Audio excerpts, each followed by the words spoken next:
So this week, we're going to talk about character introductions. Why are they so important? Well, characters are basically what defines your story, right? They are the basis of your script. What we're trying to do is character-driven stories, right? Those are the most interesting ones. They're plot-driven stories and character-driven stories. The ones where the character drives the action are the most interesting ones, right? When we're talking about the structure, all of the turning points and everything have to do with the characters, with the protagonists, with their journey, their arc, their goal. So those are the stories we want to see because those are the ones that we connect with, right? When we're watching a movie, we connect with people. We connect with their emotions, with the way they react and interact with others. That's what really appeals to us about movies, right? Those emotional connections we make with the characters, not just the plot.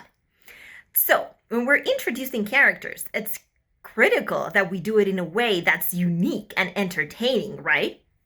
And it's a two-way thing, right? So one is the way we describe the characters in the description, right? Obviously, we don't see that on the screen per se, like those words, but we'll see what is written there on the screen, right? So we need to write that in a way that's interesting and unique and that's active enough that it can be reflected on the screen, right? It has to be visual enough.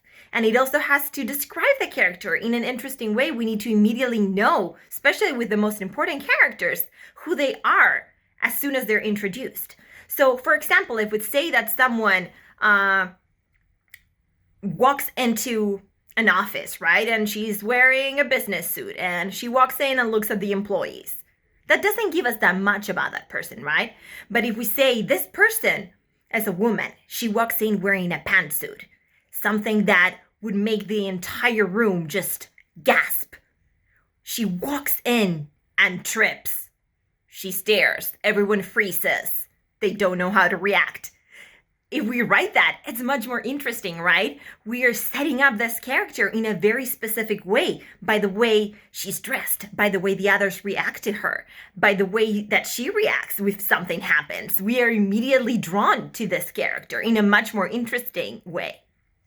And the second point, when we're talking about introducing characters, is the scene that they're introduced in. We can introduce a character in a normal way, just going about their day, opening their eyes, getting out of bed, getting into the shower. That's just normal, right? It's not that exciting. But if we introduce the character in a pivotal moment, that is much more interesting, right? If we introduce someone in the middle of the action when they have to react or they have to interact with someone that's maybe an opposite, right? Like the antagonist, then we'll remember that character introduction. And that's what's going to make your characters pop.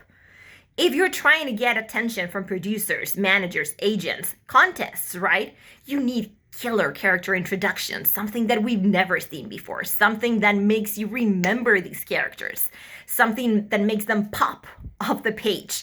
So making sure that you pick the best scene to introduce them with the best conflict and also that you describe them in a visual and interesting way on the page is what's going to set your script apart from others and what's going to help you create characters that are going to be memorable.